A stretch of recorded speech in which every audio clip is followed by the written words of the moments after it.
Bienvenidos a la cuarta sección de nuestra serie Principios Guiadores en la Comunión con Dios. Una de las principales secciones bíblicas, entre otras, donde se encuentran bosquejados algunos principios básicos, guiadores en nuestra comunión con Dios, es en la oración enseñada por nuestro Señor a sus discípulos, conocida como el Padre Nuestro. En nuestra búsqueda bíblica de dichos principios, nos acercaremos en este caso un poco a esta magistral instrucción de Jesús a sus seguidores, no para hacer un estudio exegético de esta porción bíblica, sino uno de carácter 100% práctico, es decir, aplicable a la vida diaria, a la vida común del creyente en Cristo. Aunque habrá por aquí y por allá algunos vistazos exegéticos, estos serán muy esporádicos. El propósito de este estudio es de aplicación práctica y personal. Lo que haremos es extraer de cada sentencia o frase de esta magnífica joya bíblica del Nuevo Testamento algunos principios a ser tomados en cuenta desde la perspectiva de la relación de la oración del cristiano con su diario vivir. El análisis exegético de esta sección bíblica lo haremos en otra ocasión. Bien, vamos allá. Mateo capítulo 6, versículos 9 al 15. Allí nos estaremos centrando en estas secciones. Mateo capítulo 6, Evangelio según San Mateo, capítulo 6, los versículos del 9 al 15. Vamos a leer toda la sección y luego trataremos de extraer algunos de los principios prácticos que hay allí en relación a la oración del cristiano y su vida diaria. La comunión del cristiano con su vida diaria. Dice así, Mateo 6, 9 al 15. Vosotros, pues, oraréis así: Padre nuestro que estás en los cielos, santificado sea tu nombre. Venga tu reino, hágase tu voluntad como en el cielo, así también en la tierra. El pan nuestro de cada día, dánoslo hoy. Y perdónanos nuestras deudas, como también nosotros perdonamos a nuestros deudores. Y no nos metas en tentación, mas líbranos del mal, porque tuyo es el reino y el poder y la gloria por todos los siglos. Amén. Porque si perdonáis a los hombres sus ofensas, os perdonará también a vosotros vuestro Padre Celestial. Mas si no perdonáis a los hombres sus ofensas, tampoco vuestro Padre os perdonará vuestras ofensas. Esta última sección, después de la oración o de la forma de orar que el Señor indicó, tiene mucha importancia y la veremos al final, estos últimos dos versículos. Bien, vamos por partes. Algunas implicaciones de las palabras y frases de esta magnífica joya bíblica, el Padre Nuestro. Versículo 9. Vosotros, pues, oraréis así: Padre nuestro, que estás en los cielos, santificado sea tu nombre. La primera palabra que tenemos aquí, de la cual quisiera invitarles a que podamos extraer algunos de los principios más solemnes que encontramos en la Escritura, en relación a nuestra comunión con Dios y su relación con la vida diaria, la vida que vivimos constantemente. La palabra Padre. Padre. Algunas implicaciones de este término en nuestra relación con Dios. ¿Qué espera Dios que entiendan sus hijos cuando lo llaman a Él Padre? Cuando oramos a Dios, Padre, ¿qué espera Dios que entendamos? Es muy importante que tomemos en cuenta lo que Dios espera que entendamos, que comprendamos, que captemos cuando nos referimos a Él como Padre al orar. Y no solo al orar, sino en cualquiera de nuestras referencias a Él como Padre. Algunos textos que nos ayudan a entender qué espera Dios que entendamos al referirnos a Él como Padre. ¿Qué espera que haya en nuestra mente, que esté lo suficientemente claro cuando nos referimos a Él como Padre? Veamos algunos textos. Jeremías, el capítulo 3 y el versículo 4. Jeremías 3, 4. Después de reprender un poco a su pueblo antiguo, que había hecho algunas cosas que no debía, dice en el versículo 4, a lo menos desde ahora, ¿no me llamarás a mí Padre mío, guiador de mi juventud? ¿Qué podemos captar ahí? ¿Qué espera Dios que captemos según este texto cuando nos referimos a Él como Padre?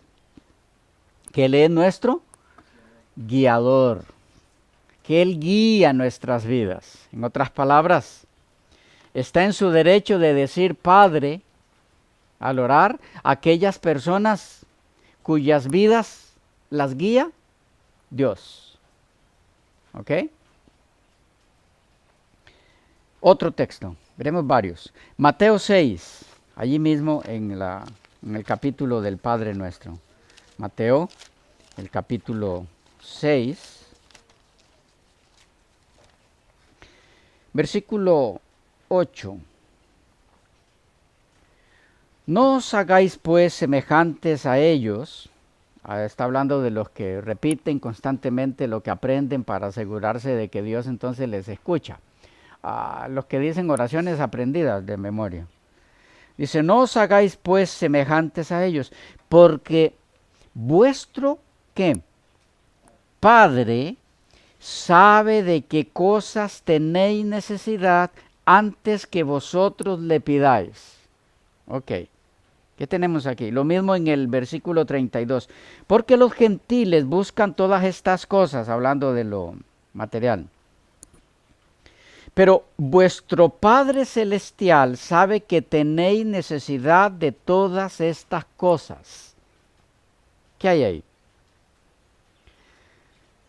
Dios quiere que entendamos que cuando nos referimos a Él como Padre, tengamos claro que nos estamos refiriendo a alguien que conoce en su totalidad todas nuestras necesidades. Por eso es nuestro Padre. En otras palabras, llamar a Dios Padre es lo mismo que hacer referencia a su omnisciencia, a que todo lo sabe, y ese todo implica el conocer nuestras necesidades. En vez de decirle a Dios lo que debe hacer y especificarle cómo, debemos pedirle que su voluntad se desarrolle al respecto de lo que se está poniendo en sus manos. Vamos captando el punto. ¿Por qué? Porque si es nuestro Padre, si somos sus hijos, es porque Él conoce todas nuestras necesidades. Esa es otra de las características que lo identifican como Padre. Conoce todas las necesidades de sus hijos. ¿Ok? Eso queremos decirle cuando nos referimos a Él como Padre. En el mismo Evangelio, el capítulo 19, Mateo 19, el versículo 14, tenemos otro aspecto. Mateo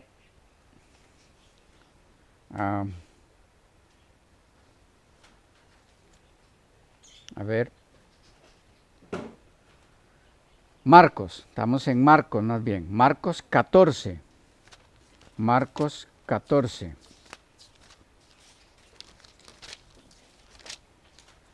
Marcos 14 y en este caso el versículo 36. 14:36. Y decía, Abba, Padre. Ese Abba es una forma muy íntima de decir papá.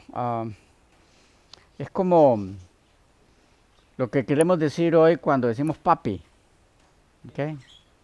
Papito, es un poco distinto a papá, así seco, ¿verdad? Hay algo allí detrás, más profundo, más emocional. Bueno, y decía Abba, Padre, todas las cosas son posibles para ti. ¿Qué está implicado entonces en el término Padre para Dios? Está implicada su omnipotencia. ¿Ok?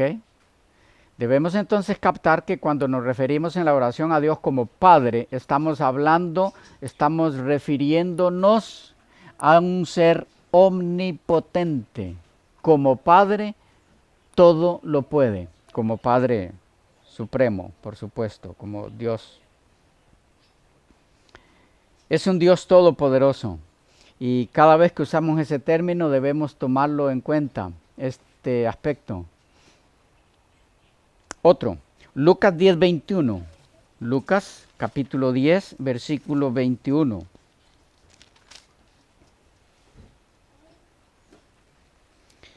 En aquella misma hora, Jesús se regocijó en el Espíritu y dijo, yo te alabo, oh Padre, Señor del cielo y de la tierra, porque escondiste estas cosas de los sabios y entendidos y las has revelado a los niños. Sí, Padre, porque así te agradó. ¿Qué tenemos ahí? Dios, al revelársenos como Padre, al dársenos a conocer como Padre, quiere que entendamos que Él se deleita en revelar su voluntad a sus hijos. Él se agrada de eso. Es un Dios que se deleita en comunicarse. Dios no está interesado en que lo miremos a Él como un Dios que está ya en la lejanía, no interesado en nuestras propias cosas personales. Un pequeño malestar que tengamos en un brazo, en una pierna, en la cara, en cualquier parte del cuerpo, un grano, no sé si se dice así en los diferentes países del mundo, cuando seca una herida, acá la llamamos grano, por pequeño que sea, que molesta, que irrita, o que arde, o que duele, han pensado que el Dios del universo, el encargado de que no choquen entre sí las diferentes galaxias del universo, está interesado en un grano en mi dedo. El Dios encargado de que no choquen los millares de soles que existen en el universo, está interesado en una pequeña preocupación mía por algo que no me sale, que no me funciona, entre tantos millares de personas en el mundo. Si Él está interesado en que yo sepa como su hijo que Él quiere comunicarse, que Él quiere que yo le dé a conocer mis necesidades, no porque Él no las sepa, como ya vimos, sino porque Él quiere comunicar su amor, su bondad, su misericordia, concediéndome lo que necesito. Él quiere que sepamos que es un Dios que se comunica, que revela su voluntad. Todo eso está implicado en el término Padre. Pero hay más, hay más. En Lucas 11:13, dice, pues si vosotros, siendo malos, sabéis dar buenas dádivas a vuestros hijos, ¿cuánto más vuestro Padre Celestial dará el Espíritu Santo a los que se lo pidan? ¿Qué tenemos en este caso? Dios como Padre está deseoso de enviar su Espíritu a sus hijos. Cada vez que nos referimos a Él en la oración, en la comunión personal con Él, como Padre, debemos saber que Él está muy interesado en que su Espíritu sea recibido por nosotros. ¿Ok? Pero hay muchas cosas más. Veamos un poquito en el Evangelio de Juan, lo que está implicado en este término. Yo estoy pasando muy rápido por los libros del Nuevo Testamento. Ustedes pueden hacerlo en una forma más minuciosa, con más tiempo. Juan 4, el versículo 23 y también el 24. Juan 4, 23 y 24. Mas la hora viene, este es en su diálogo con la mujer de Samaria, mas la hora viene, y ahora es, cuando los verdaderos adoradores adorarán al Padre en espíritu y en verdad, porque también el Padre tales adoradores busca que le adoren. Dios es espíritu y los que le adoran en espíritu y en verdad es necesario que le adoren. ¿Qué hay ahí? La hora viene, dice, cuando los verdaderos adoradores adorarán al Padre en espíritu y en verdad. Dios espera que cuando nos refiramos a Él o cuando nos referimos a Él como Padre, eso venga de adoradores espirituales. Dicho de otra forma, tenemos derecho a llamar a Dios Padre si nuestra vida es una vida espiritual, guiada, como leímos en los textos anteriores, por Dios como Padre, por su Espíritu que Él envía para estar con nosotros. Y noten cómo va ligándose todo esto en un solo paquete. Algún texto más en Juan, hay varios, en esta misma dirección. Miren el capítulo 6, versículo 44. Juan 6, 44. Dice: ninguno puede venir a mí, está hablando el Señor Jesús, si el Padre que me envió no le trajere, y yo le resucitaré en el día postrero. Ninguno puede venir a mí, dice Jesús, si el Padre que me envió no le trajere. Y en el versículo 65 dice: y dijo, por eso os he dicho que ninguno puede venir a mí si no le fuere dado del Padre. ¿Qué tenemos aquí del término Padre? Que cuando nos referimos a Él en ese término, a Dios como Padre, Él quiere que captemos que estamos refiriéndonos al ser que tomó la iniciativa para nuestra salvación. No hay forma de que nadie vaya a Cristo, dice, sino es que el Padre lo lleva, lo conduce, lo atrae hacia Cristo. Entonces, de paso, no hay ninguno de nosotros que haya tomado la iniciativa de salvarse. Todos a una nos desviamos, dice el apóstol. Pero Dios en su misericordia, como Padre, toma la iniciativa para recuperar a sus hijos. Cada vez que nos referimos a Él como Padre, debemos recordar eso. Nos referimos al Dios que tomó la iniciativa en nuestra salvación. En el capítulo 8 del mismo Evangelio tenemos algunos otros aspectos. El versículo 28 dice: les dijo pues Jesús, cuando hayáis levantado al Hijo del Hombre, entonces conoceréis que yo soy y que nada hago por mí mismo, sino que según me enseñó el Padre, así hablo. ¿Qué ven ahí, hermanos queridos?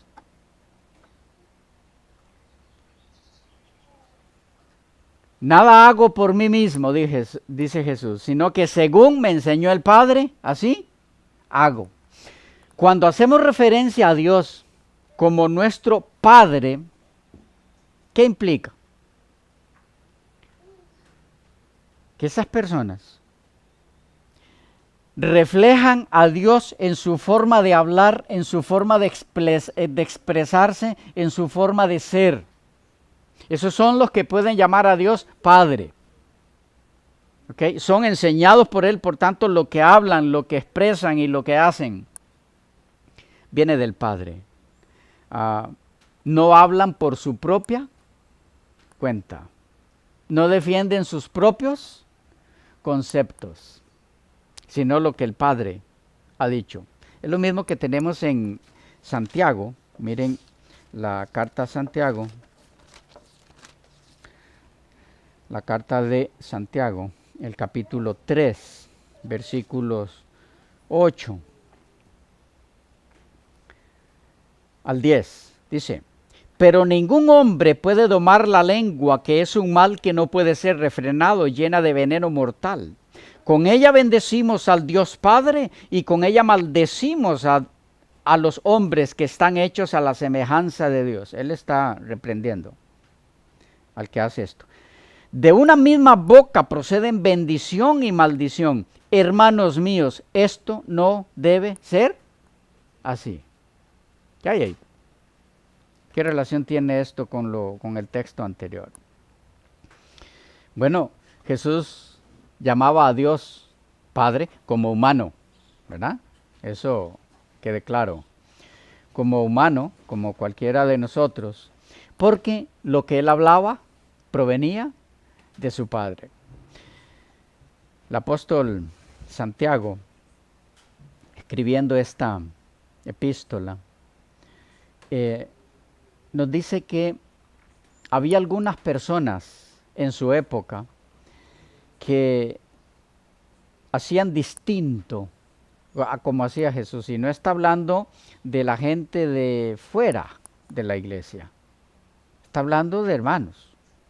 Y dice que con una misma boca bendecían al Dios y Padre nuestro. Con esa misma boca maldecían a sus hermanos. Y él dice, esto no puede ser. Vamos a entrar luego un poco más a fondo en esto. Cómo la relación horizontal con nuestros hermanos juega un papel definitivamente inseparable de nuestra relación vertical con Dios, con nuestro Padre. Ya lo veremos en un momento. Pero el punto es, los hijos de Dios van a reflejar en su forma de actuar hacia los demás y no solo hacia Dios, que Dios es su Padre. Cuando oramos, Padre, en nuestra oración, todo eso debe estar claro en nuestras mentes. En el mismo capítulo 8 de Juan, del que leíamos parte, Juan 8, versículos 38 al 44, Juan 8, 38 al 44, nos amplía un poco esto.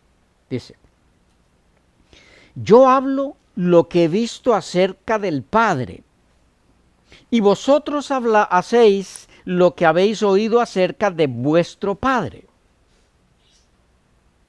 Así que hay dos padres. Dice, respondieron y le dijeron, nuestro padre es Abraham. Jesús les dijo, si fueseis hijo de Abraham, las obras de Abraham haríais. Pero ahora procuráis matarme a mí, hombre que os he hablado la verdad, la cual he oído de Dios. ¿No hizo esto Abraham? Vosotros hacéis las obras de vuestro padre. Entonces le dijeron, nosotros no somos nacidos de fornicación, un padre tenemos que es Dios. Haciendo alusión al nacimiento de Jesús, del que ellos sembraban duda de que fuera del Espíritu Santo. Jesús entonces les dijo, si vuestro Padre fuese Dios, ciertamente me amaríais, porque yo de Dios he salido y he venido, pues no he venido de mí mismo, sino que Él me envió. ¿Por qué no entendéis mi lenguaje? ¿Por qué no podéis escuchar mi palabra? Vosotros sois de vuestro padre el diablo, y los deseos de vuestro padre queréis hacer. Él ha sido homicida desde el principio, y no ha permanecido en la verdad, porque no hay verdad en él. Cuando habla mentira, de suyo habla, porque es mentiroso y padre de mentira. ¿Qué hay aquí entonces? Repito, hermanos queridos, el tener a Dios como Padre y el referirnos a Él como Padre al orar, debe ser entendido en el contexto de que nuestras acciones deben reflejar a ese Padre. Él es nuestro Padre si hacemos sus obras. Los judíos estaban muy equivocados con esto. Creían a Abraham su padre, pero no hacían las obras de Abraham. Dios es nuestro Padre si hacemos las mismas obras de Dios en cuanto a su carácter. Misericordia, bondad, todo lo que representa su carácter. En el versículo 47 dice, Juan 8, el que es de Dios, las palabras de Dios oye, por esto no las oís vosotros, porque no sois de Dios. ¿Qué otro elemento tenemos aquí que debemos captar que implica el llamar a Dios Padre? El que tiene a Dios por Padre, oye, atiende, obedece su palabra. No se trata de llamarlo a Él Padre en forma general, simplemente porque fuimos creados por eso. No es eso lo que está implicado en la oración enseñada por Jesús a sus discípulos. Cuando Él dice, vosotros pues oraréis así, tenemos que identificar quiénes son esos vosotros. Aquellos a quienes Dios llama sus hijos. Y esos hijos tienen características específicas que lo relacionan a Él como el Padre de ellos. ¿Okay? No es esto alusión a todo tipo de personas que son hijos solo por creación. En Juan 10:25 leemos sobre esto mismo. Jesús le respondió, os lo he dicho y no creéis. Las obras que yo hago en nombre de mi Padre, ellas dan testimonio de mí. ¿Notan? Jesús siempre hablaba y actuaba en nombre del Padre como modelo nuestro. En el versículo 37 del mismo capítulo 10, si no hago las obras de mi Padre, no me creáis. Eran las obras del Padre las que Él realizaba. Y así espera que realice cada hijo suyo. En el capítulo 14, el versículo 10. ¿No creéis que yo soy en el Padre y el Padre en mí? Las palabras que yo os hablo no las hablo por mi propia cuenta, sino que el Padre que mora en mí, Él hace las obras. Pero vamos captando, para que las obras del Padre sean realizadas en sus hijos, que se refieren a Él como Padre, el Padre tiene que morar en ellos. Entonces, cuando hacemos referencia a Dios en nuestra oración, en nuestra comunión como Padre, debemos tener en cuenta que Dios espera que quienes se refieren a Él en esa forma permitan a Dios morar en sus vidas. Dios debe estar morando en sus vidas. En el versículo 23 del capítulo 14, dice, respondió Jesús y le dijo, el que me ama, mi palabra guardará, y mi Padre le amará, y vendremos a Él y haremos morada con Él. ¿Notan cómo es que se da la comunión? Comunión no es otra cosa que Dios morando en nosotros. Pero el versículo dice, el que me ama, mi palabra guardará, y mi Padre le amará, y vendremos a Él y haremos morada con Él. Hay comunión entre Dios y aquella persona que ama la palabra de Dios. No hay comunión en el hecho de llamar a Dios Padre, simplemente por hacer eso. No, hay algo detrás que es una especie de... ¿cómo decimos cuando nos referimos a algo que une varias cosas? Bueno, un elemento unificador, ¿ok? Que nos convierte en personas en relación íntima con el Padre. Es el atender, el escuchar, el oír, y ahora leemos el amar su palabra. Lo mismo en el versículo 24. El que no me ama, no guarda mis palabras. Aquí está en forma negativa. Y la palabra que habéis oído no es mía, sino del Padre que me envió. Hay entonces una íntima relación entre llamar a Dios Padre y amar su palabra. Vamos captando el punto. ¿Okay? Pero hay más, solo que se nos fue el tiempo. Quedamos por aquí, continuamos en la próxima sección.